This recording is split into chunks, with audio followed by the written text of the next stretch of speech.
Hello friends, welcome to Java tutorial series. Dear friends, आज इस lecture के insight हम फाइनल, फाइनली और फाइनलाइज के ऊपर डिस्कस करेंगे। इस टॉपिक को हम एक रियल एग्जांपल के बेसिस पे समझने वाले हैं, तो प्लीज इस लेक्चर को आप लास्ट मिनट तक वॉच करें क्योंकि ये लेक्चर आपके लिए बहुत ज्यादा यूजफुल होने वाला है। तो चलिए शुरू करते हैं। सबसे पहले बात करते हैं फाइनल के बारे में। फाइनल एक कीवर्ड होता है और इसका यूज़ हम वेरिएबल के साथ भी देखेंगे, मेथड के साथ भी देखेंगे और क्लास के साथ भी देखेंगे। सबसे पहले वेरिएबल के साथ देखते हैं। अगर आपने किसी वेरिएबल को फाइनल बना दिया तो आप उसकी वैल्यू को चेंज नहीं कर सकते। मैं यहाँ पर शो नेम की मेथड को डिफाइन कर देता हूँ और इसके इनसाइट में जैसे ही ए की वैल्यू को चेंज करने की कोशिश करूँगा तो यहाँ पर एरर शो हो जाएगा क्योंकि ए जो है वो फाइनल है और आप उसकी वैल्यू को चेंज नहीं कर सकते। अब इसका यूज़ मेथड के साथ करके देखते हैं। मैं यहाँ पर एक क्लास बना देता हूँ ए और एक और क्लास बना देता हूँ मैं यहाँ पर बी, और दोनों के बीच में यहाँ पर मैं इनहेरिटेंस का कॉन्सेप्ट अप्लाई कर देता हूँ। यहाँ पर मैं एक फाइनल मेथड बना रहा हूँ शो नेम, और मैं चाहता हूँ कि इसको ओवरराइट करूँ। तो अगर मेथड फाइनल है तो आप उसे ओवरराइट नहीं कर सकते, ये बात आपको ध्यान रखना है। आप देख सकते हैं यहाँ पर साफ साफ मैसेज दिखाई दे रहा है कि show in B can not override show in A, overridden method is final. चलिए अब इसका यूज क्लास के साथ करके देखते हैं। अगर आपने क्लास को फाइनल बना दिया तो आप उसे इनहेरिट नहीं कर सकते, क्योंकि जैसे आप किसी क्लास को फाइनल बनाते हैं तो वो आखिरी क्लास होता है, तो फिर उसका चाइल्ड कैसे हो सकता है। अब ये तो हुआ फाइनल कीवर्ड के बारे में डिस्कशन। अब हम बात करेंगे फाइनली ब्लॉक के बारे में। एक्चुअली फाइनली ब्लॉक का यूज़ एक्सेप्शन हैंडलिंग के केस में किया जाता है। मैं यहाँ पर एक एग्जांपल बनाकर आपको समझाता हूँ, आपको बहुत अच्छे से समझ में आ जाएगा। यहाँ पर एक मैसेज प्रिंट करवा देते हैं। सबसे पहले स्टार्ट में यहाँ पर मैं एक वेरिएबल ले लेता हूँ ए, जिसके इनसाइड में वैल्यू असाइन कर देता हूँ 10। एक दूसरा वेरिएबल ले लेता हूँ बी, इसके इनसाइड वैल्यू असाइन कर देता हूँ 0। एक और वेरिएबल ले लेता हूँ सी, और यहाँ पर ऑपरेशन परफॉर्म करते हैं ए डिवाइड बाई बी। यहाँ पर हम सी को प्रिंट करवा देते हैं इस तरीके से। इसके बाद यहाँ पर हम एक बार और मैसेज प्रिंट करवाते हैं। बहुत आसान है। मैं पहले यहाँ पर एक्सेप्शन क्रिएट करूँगा, देन उसके बाद उसको हैंडल करूँगा और फिर मैं आपको फाइनली ब्लॉक के बारे में बताऊँगा ताकि आप उसका सटीक यूज़ सीख पाएँ। तो यहाँ पर आप देख सकते हैं कि जब आपने ऑपरेशन परफॉर्म किया ए बाई बी तो ए में 10 है, बी में 0 है। तो जब किसी वैल्यू को आप 0 से डिवाइड करते हैं तो अरिथमेटिक एक्सेप्शन आता है डिवाइड बाय 0 का। तो इस वाली लाइन पर एक अबनॉर्मल कंडीशन बनेगा जिससे आपका प्रोग्राम अबनॉर्मली टर्मिनेट हो जाएगा, यानी कि आधा प्रिंट होगा, यानी कि स्टार्टमेंट तो प्रिंट हो जाएगा बट यहाँ से अबनॉर्मल कंडीशन बनेगा, तो इसके बाद का कोड एग्जीक्यूट नहीं होगा। तो यही एक्सेप्शन है और इसे आपको हैंडल करना पड़ता है ताकि जो बाद का कोड होता है वो एग्जीक्यूट हो सके। अभी मैं रन करके आपको चेक करके बताता हूँ, आपको और अच्छे से समझ में आ जाएगा। यहाँ पर आप देख सकते हैं कि स्टार्ट मेन तो प्रिंट हुआ है, लेकिन यहाँ पर अरिथमेटिक एक्सेप्शन आया डिवाइड बाय 0 का। तो इस वजह से हुआ ये कि फिनिश मेन प्रिंट नहीं हुआ है, यानी कि ये वाला जो आपका स्टेटमेंट है ये एग्जीक्यूट नहीं हुआ है। तो आपको क्या करना पड़ेगा, एक्सेप्शन को हैंडल करना पड़ेगा। और एक्सेप्शन को हैंडल करने के लिए हम क्या करते हैं, ट्राई के चूज़ करते हैं। किस तरीके से करते हैं यूज़, वो मैं आपको यहाँ पे बता रहा हूँ। यहाँ पर आपको कौन सी क्लास का रेफरेंस रखना है, अरिथमेटिक एक्सेप्शन नेम की क्लास का रेफरेंस आपको यहाँ पर रखना है, क्योंकि इसी क्लास का ऑब्जेक्ट थ्रो होता है जब डिवाइड बाय जीरो की एक्सेप्शन आती है तब। अब आपको यहाँ पर इसे प्रिंट करवा देना है ताकि यूज़र को पता चल सके कि एक्सेप्शन क्या है, ताकि वो उसे सुधार सके। इस तरीके से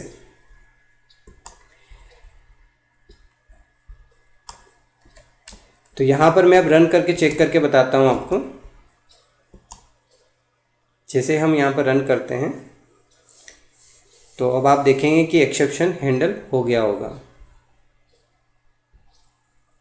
यहाँ पर स्टार्ट मेन प्रिंट हुआ है, उसके बाद एक्सेप्शन भी दिखा दी है कि अरिथमेटिक एक्सेप्शन है डिवाइड बाय जीरो की, और उसके बाद फिनिश मेन भी प्रिंट हुआ है।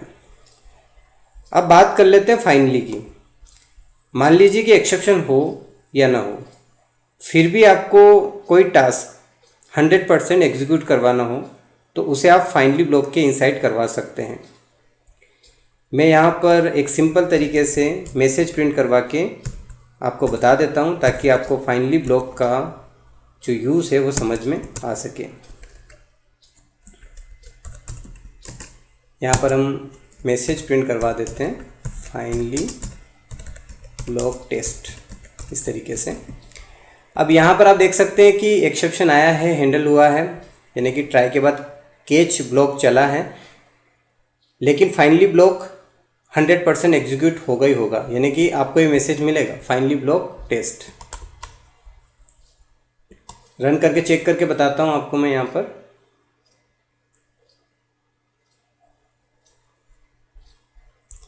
आप देख सकते हैं यहाँ पर स्टार्ट मेन प्रिंट हुआ है, अरिथमेटिक एक्सेप्शन आया डिवाइड बाय जीरो का, फाइनली ब्लॉक टेस्ट प्रिंट हुआ है, यानी कि फाइनली ब्लॉक चला है, उसके बाद फिनिश मेन प्रिंट हुआ है। मान लो एक्सेप्शन आए नहीं, अगर एक्सेप्शन नहीं आती तो कैच ब्लॉक नहीं चलता, लेकिन फाइनली ब्लॉक तो फिर भी चलेगा। इसे रन करके चेक करके बताता हूँ मैं आपको। आप देख सकते हैं यहाँ पर स्टार्ट मेन प्रिंट हुआ है, 10 2 से डिवाइड हुआ है, 5 आउटपुट आपको मिला है, उसके बाद फाइनली ब्लॉक टेस्ट प्रिंट हुआ है, यानी फाइनली ब्लॉक चला है, उसके बाद फिनिश मेन भी प्रिंट हुआ है। लेकिन मुद्दे की बात यह है कि इसका यूज़ कहाँ पर किया जाता है जावा प्रोग्रामिंग के इनसाइड सबसे ज़्यादा। तो अगर आप किसी फाइल को क्लोज करना चाहते हैं, चाहे एक्सेप्शन आए या ना आए, या डेटाबेस कनेक्टिविटी के केस में आप कनेक्शन को क्लोज करना चाहते हैं, अगर एक्सेप्शन आए या ना आए, तो फिर आपको फाइनली ब्लॉक यूज़ करना ही पड़ेगा। तो आगे आने वाले लेक्चर्स के इनसाइड जब डेटाबेस कनेक्टिविटी का कॉन्सेप्ट आएगा तब मैं आपको फाइनली ब्लॉक के इनसाइड कनेक्शन को क्लोज करके भी दिखाऊंगा। अब बात कर लेते हैं फाइनलाइज के बारे में। एक्चुअली फाइनलाइज एक मेथड होता है, और फाइनलाइज मेथड का यूज़ इंटरनली किया जाता है, एक्सटर्नली हम करके देख सकते हैं, बट इसका यूज़ इंटरनली किया जाता है। सिस्टम नेम की क्लास की हेल्प से जब जीसी नेम की मेथड को कॉल किया जाता है जेवीएम के थ्रू, तब ये फाइनलाइज मेथड चलता है, और इसका काम होता है जो अनयूज्ड ऑब्जेक्ट होते हैं उनको रिमूव करना, उनको हटाना, ताकि एक्स्ट्रा स्पेस जो क्रिएट होता है वो ना हो, यानी कि अनयूज्ड मेमोरी ना बने, ताकि प्रोग्राम की स्पीड बढ़ सके। तो ये कॉन्सेप्ट जावा में होता है जिसे गार्बेज कलेक्शन हम कहते हैं, और उसी के लिए ये फाइनलाइज मेथड काम करता है।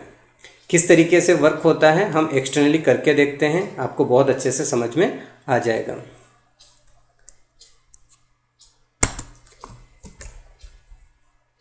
यहाँ पर मैं फाइनलाइज मेथड बना देता हूँ,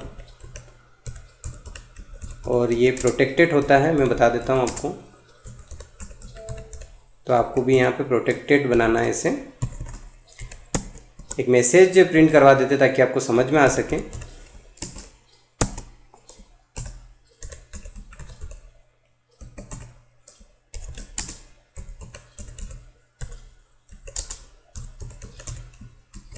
एक्चुअली जहाँ पर मैं मैसेज प्रिंट करवा रहा हूँ वहाँ पर एक पूरा लॉजिक होता है जिससे जो अनयूज्ड ऑब्जेक्ट क्रिएट होते हैं वो हट जाते हैं, यानी कि उनके थ्रू जो मेमोरी बनता है वो हट जाता है।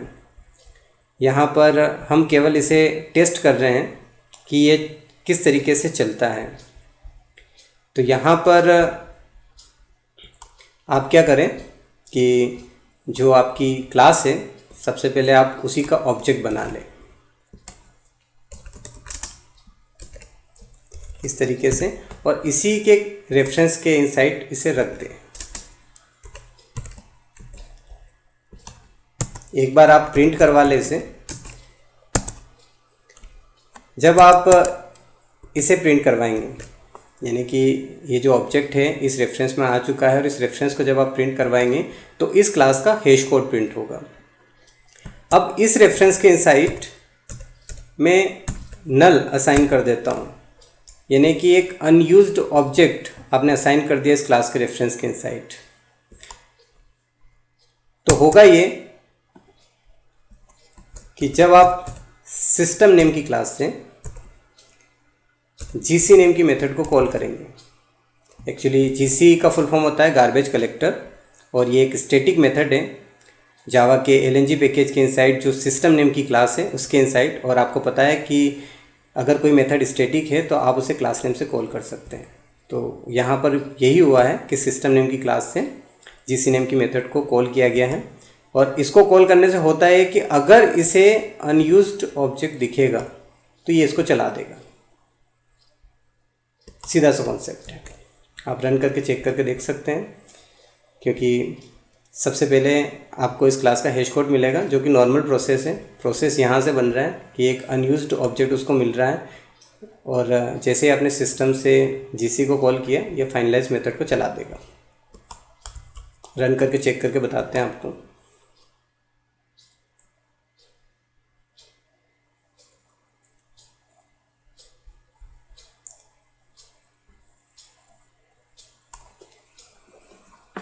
तो यहाँ पर आप देख सकते हैं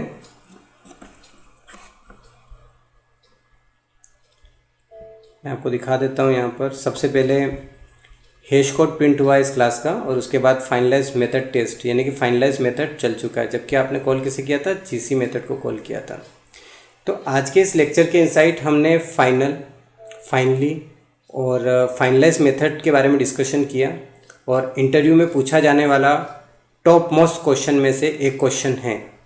तो आपको इसे बहुत अच्छे से समझना है, और साथ ही साथ अपनी जावा प्रोग्रामिंग में इस कॉन्सेप्ट को बहुत अच्छे से अप्लाई करना है। आई होप कि आपको ये लेक्चर बहुत अच्छे से समझ में आया होगा। मिलते हैं नेक्स्ट लेक्चर में, तब तक के लिए बाय बाय।